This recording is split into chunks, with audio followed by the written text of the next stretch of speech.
Ya estamos de regreso con nuestro queridísimo Gonzalo Cuadra, hablando de calcetines. The Fashion Emergency. Es lo que hay. Es lo que hay. ¿Cómo estás, Gonzalo Cuadra? Muy bien, muy bien, muy bien. En esta época ya de finalización de actividades académicas. ¿Qué época? Es una avalancha que se viene. Son 2 semanas, que para los auditores que sepan que son 2 semanas más o menos, ¿verdad? Sí. En que se precipitan como final de temporada. Sí. Final de temporada, cuando le dicen que ya no hay más presupuesto, que tienen que terminar la serie. ¿Se han fijado eso? Sí, Los últimos capítulos que como se empiezan a cerrar. A mí me pasó con una serie, me desilusioné mucho. Pero así. Esto lo hicieron apurado. Esto lo hicieron apurado. Como los alumnos que no han entregado cosas durante todo el semestre. Sí. Le contaba justamente a Muriel de ese alumno, un alumno que llega y te dice, ¿cómo está, profesor? Y tú lo quedas mirando y le dices, ¿quién es usted? ¿Quién es usted? Tú lo vi 2 clases, no lo vi nunca. En fin, pero son historias muy simpáticas. Ya. Oye, entonces, vamos con la representación de Latinoamérica en la ópera. Esto me encanta. Sí. Porque hacer el camino por el cine, no sé si te ha pasado esta cosa. Había una película con Hilary Swank, donde partía en Concepción. Y Concepción era una selva. Uno dice así como, ok. Bueno, sí, ¿no? sí. Ya, juguemos sí, con eso. La tarjeta postal, acá es una tarjeta. La ópera es una tarjeta postal, hay que entenderlo. Es una tarjeta postal que ha tenido más o menor cosa fidedigna. Pero claro, había incluso literatos italianos del siglo XIX que decían, la ópera no es un tratado sociológico, la ópera es un espectáculo. Es como el Holiday on Ice. Sí, entonces decían eso, ojo, no, por supuesto, era un pensamiento, pero también ha habido, digamos, visiones más filológicas, tratando de ser más exactas. Pero eso es tan interesante ver cómo nos vende afuera, siempre es muy interesante. Además porque toda creación cultural habla de su tiempo, de cómo su tiempo ve el pasado, claro, de cómo su tiempo ve la otra edad, sí, claro, desde dónde se escribe, quién habla.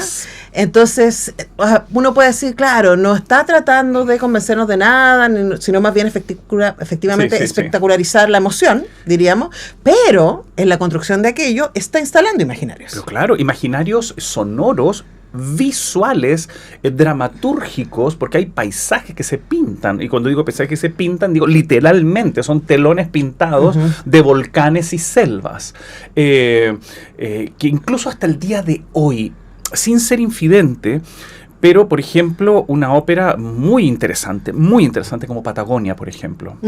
Patagonia que se hizo en Madrid, o que se hizo en España, ahora hace unos pocos meses atrás se hizo en Madrid. Yo la vi en el Municipal de Las Condes. Claro, es una ópera muy interesante, muy interesante. Sebastián Errázuriz. Sí, muy interesante.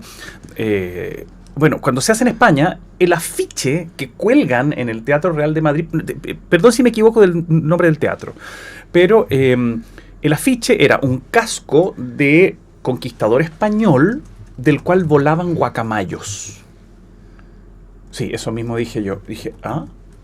Perdón, la gente que solo está escuchando mi cara es como, ¿en serio? ¿En serio? O sea, pero, se presentó en el Teatro La Zarzuela de Madrid. La Zarzuela de Madrid, perfecto. Y si por ahí ves el afiche... Estoy viendo el afiche. Dios mío.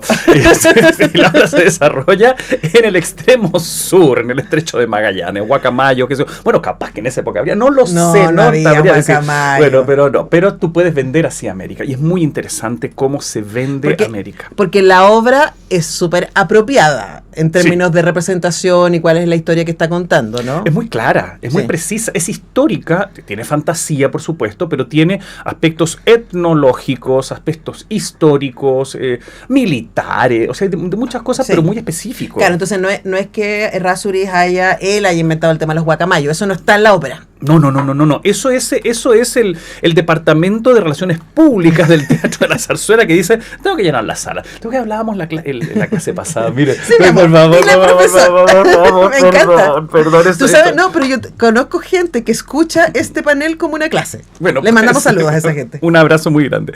No, perdón, esto es por los exámenes que vienen ahora que uno está teñido. En la última conversación. En la última conversación que tuvimos hablábamos justamente de Gatti Casazza, que Verdi le dice cuál es el mejor empresario de un teatro, centro cultural, decíamos todo eso, el que lo tiene lleno, asientos totalmente comprados. Y claro, una ópera de Chile, a ver, es curioso, todavía no estamos entrando en el tema, pero sí, pero no, es difícil que las óperas hagan hoy en día circuitos internacionales, es difícil, o sea, una ópera que se estrena en Alemania seguramente va a circular por Alemania, es difícil que vaya a otros lugares. Una ópera que se estrena en Londres, una ópera inglesa, por ejemplo, una ópera que se estrena en Escocia, etcétera. Y las óperas chilenas tienen circuito nacional, cuesta mucho. Y corto, y pequeño. Y corto, y pequeño, además estamos muy lejos, etcétera. Entonces que se presentara allá es un logro magnífico. Y claro, ellos dicen, ¿cómo traigo público a ver esto? Y lo atrae de la misma manera que hubiera traído a público el siglo XIX. Es decir, les voy a vender, les voy a suscribir al Discovery Channel y al National Geographic. El exotismo mismo. Exotismo mismo, es decir, ver al otro, estamos hablando del otro, de una manera muy pintoresca y reducida. Es decir, yo puedo, las óperas en el siglo XIX que representaban América o a otros lugares exóticos, eran muy interesantes porque podían presentar al otro y el público no tenía por qué abjurar de su propia fe, por ejemplo. Pero ver a gente hereje, impía, idólatra, de una manera muy pintoresca. Ver una pluma en un sombrero, por ejemplo, ver un paisaje de un volcán haciendo erupción, viendo, es decir, un paisaje muy exótico. Y además América tenía una cosa, ahora paso ya al tema de América, tenía una cosa muy interesante porque nuestro continente tenía paisaje, tenía gestas bélicas, que son muy interesantes también para representar, tenía personajes históricos atractivos, tanto europeos como locales. O sea, hay un personaje, por ejemplo, Moctezuma, que aparece en casi 10 óperas como protagonista. Sí, desde Vivaldi a Legrenzi, Graun, Sacchini. O sea, hay muchos compositores, sobre todo italianos, escribiendo sobre Moctezuma. Pero ahí estamos hablando siglo XVIII. Montezuma, el nombre que tú quieras ponerle. El otro, por ejemplo, Atahualpa, también aparece en algunas óperas. Y sin duda alguna, uno de los personajes más importantes es Cristóbal Colón, que aparece en muchas óperas. De hecho, la primera ópera que menciona a un personaje ligado a nuestra América, la tengo acá porque yo tengo mis apuntes. El señor profesor es muy serio con su investigación. Sí, por favor, se llama Il Colombo, ovvero l'India scoperta, es decir, Cristóbal Colón o la India descubierta, que es de, miren ustedes, 1690.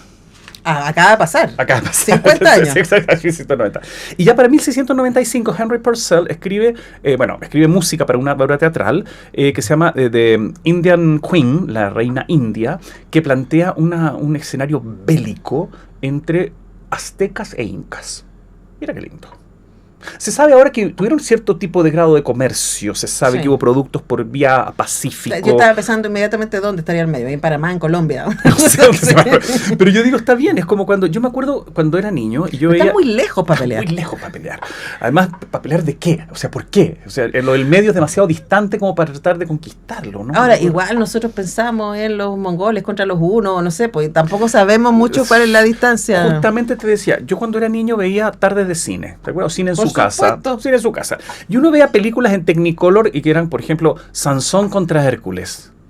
O, por ejemplo, Hércules contra los mongoles.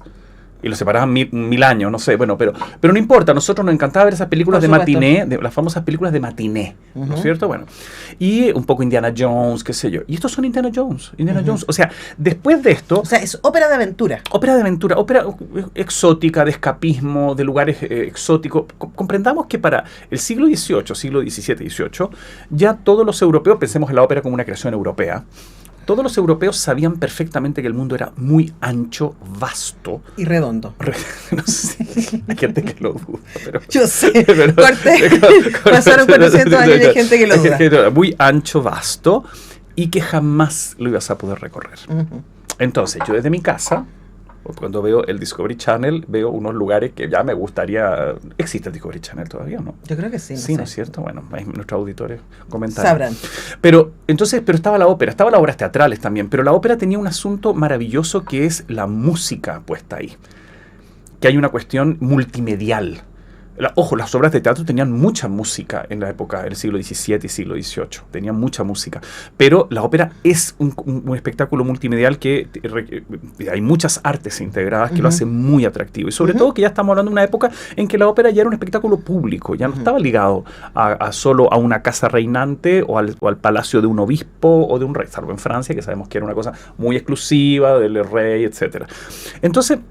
Claro, tenemos, por ejemplo, en Francia mismo una ópera que ya el nombre te va a decir de qué trata. Se llama Las Indias Galantes. Porque en el siglo XVIII, estamos hablando de Rameau, siglo XVIII tenemos además todos estos escritos del buen nativo, del buen salvaje. Hobbes, que le dicen. Claro, el buen salvaje, el Robinson Crusoe, ¿verdad? Con su viernes, qué sé yo.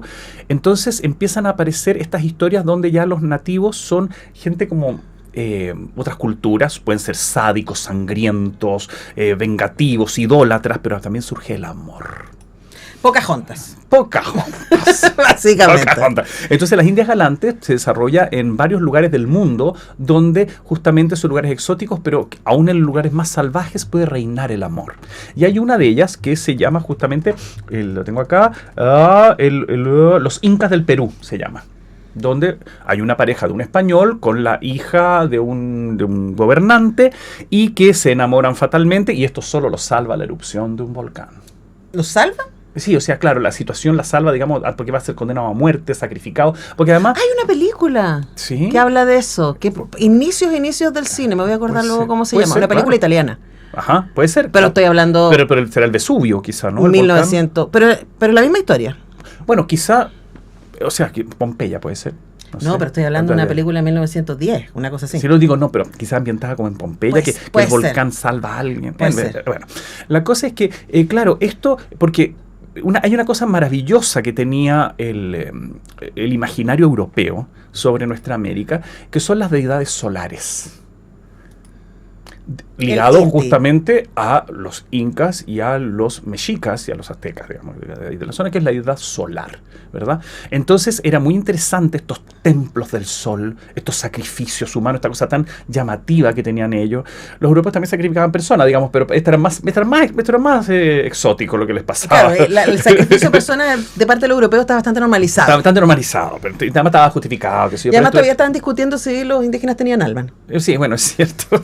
Entonces, eso nos llevaba a un imaginario potente, intenso, al punto que, por ejemplo, estoy saltando de un punto a otro, pero estamos hablando sobre América en la ópera.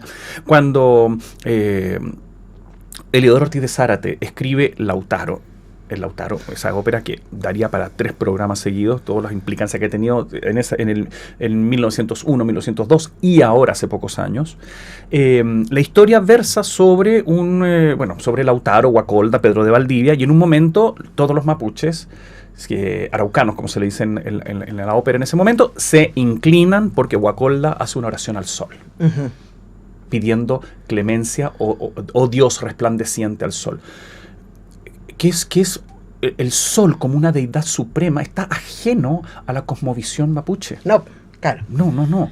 Pero Ortiz de Zárate, y sobre todo su libretista, estaban pensando en internacionalizar su ópera y llevar una ópera etnológicamente correcta sobre la cosmovisión mapuche. A Europa hubiera necesitado páginas y páginas de explicarle a los europeos que aquí no había una deidad solar que exigiera sacrificios humanos, por ejemplo. Claro, pero también está esta idea de que, y todavía pasa, especialmente estoy pensando estadounidense más que europeo, pero bueno, también hay europeo, que es como la idea de que de México para abajo una sola cosa.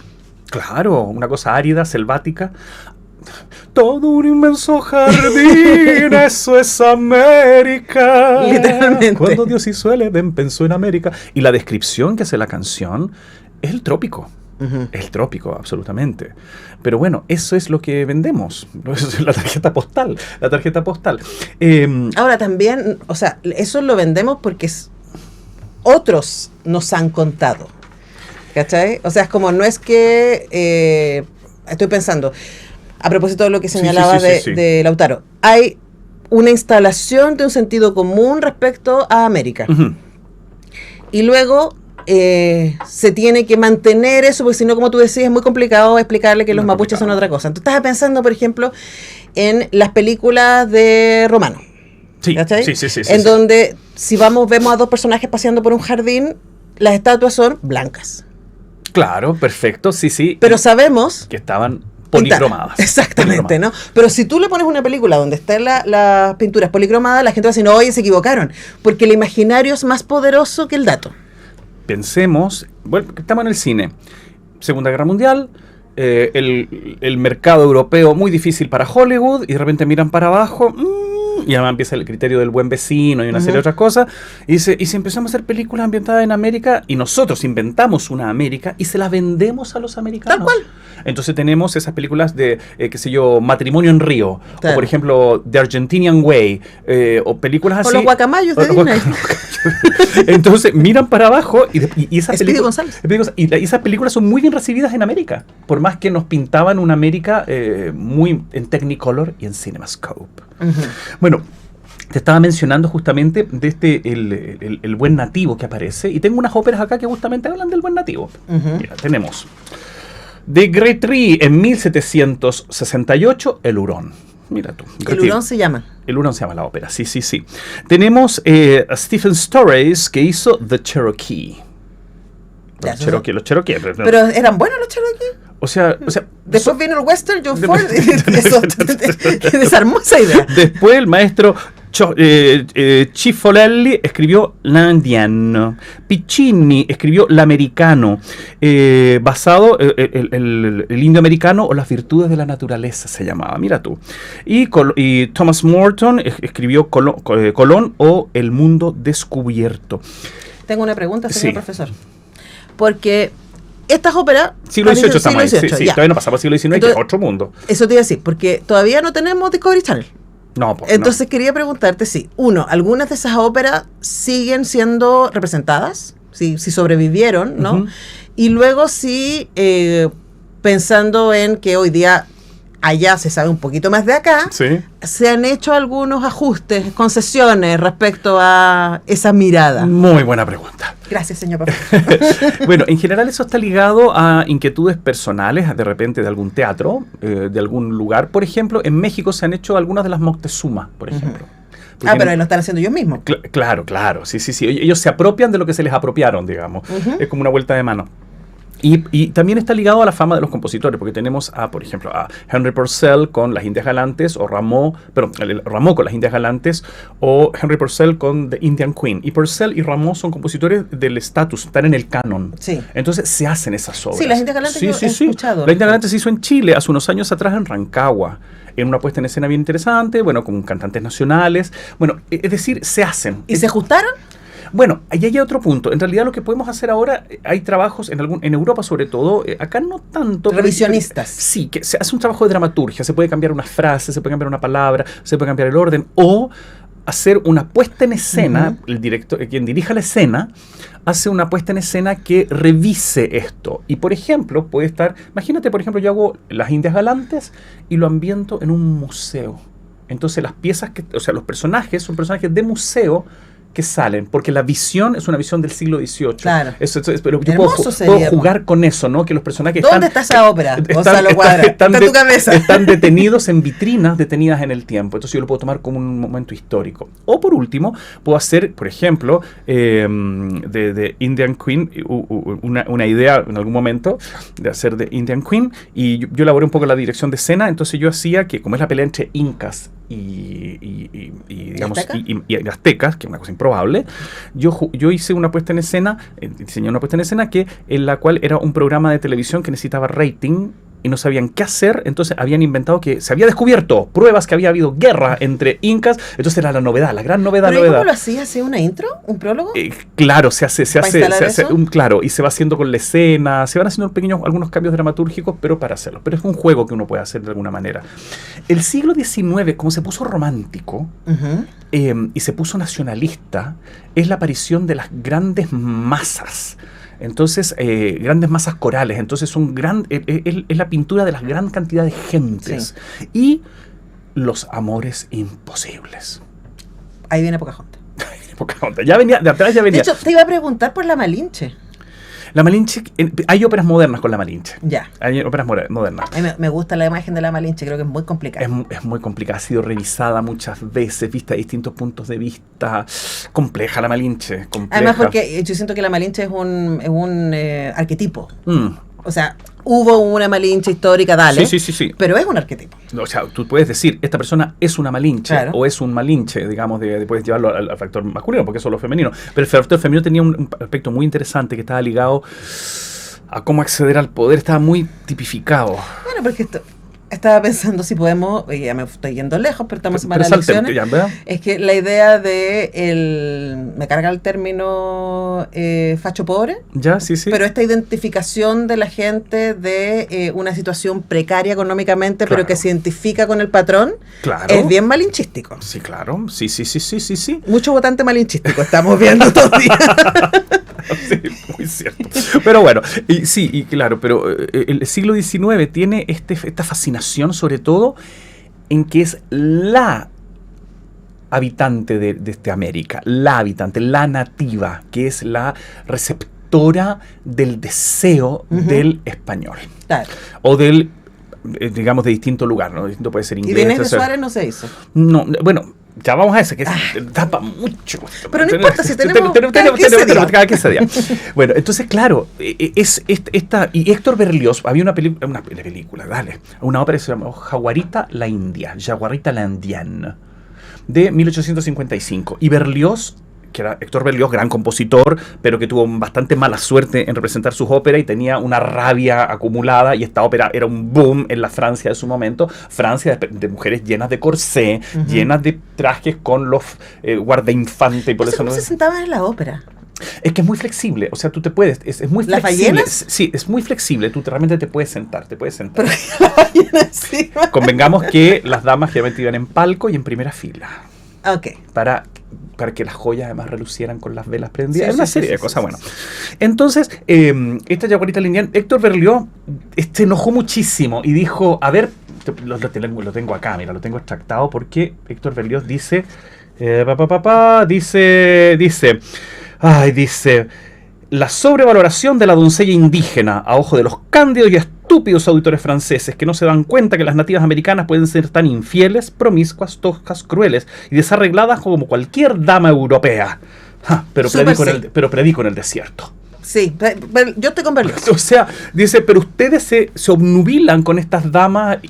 Porque es misterio, pues, y el misterio da para mucha proyección. Y porque, y acá entramos en terreno un poquito complejo. Que vamos a dejar para la próxima vez. Es que se las piensa más liberales. Y por lo tanto, puedes desarrollar un mundo de fantasía mucho más rico. Luego en Santiago de Chile del 2025 es lo que se piensa respecto a las mujeres afrodescendientes o caribeñas. No, tal cual. Oye, amigo querido, se nos fue el pero vamos a retomar. Porque sí, pues tenemos que ver las óperas cómo está Chile visto en las óperas. Oh, qué entretenido. Ya, pues eso no se lo pierdan. En un par de semanas más retomamos con Gonzalo Cuadra. Gracias, querido, por venir. No, yo muy agradecido, muy feliz. Ya está aquí Alejandra Pinto porque vamos a hablar de películas navideñas. Ya regresamos.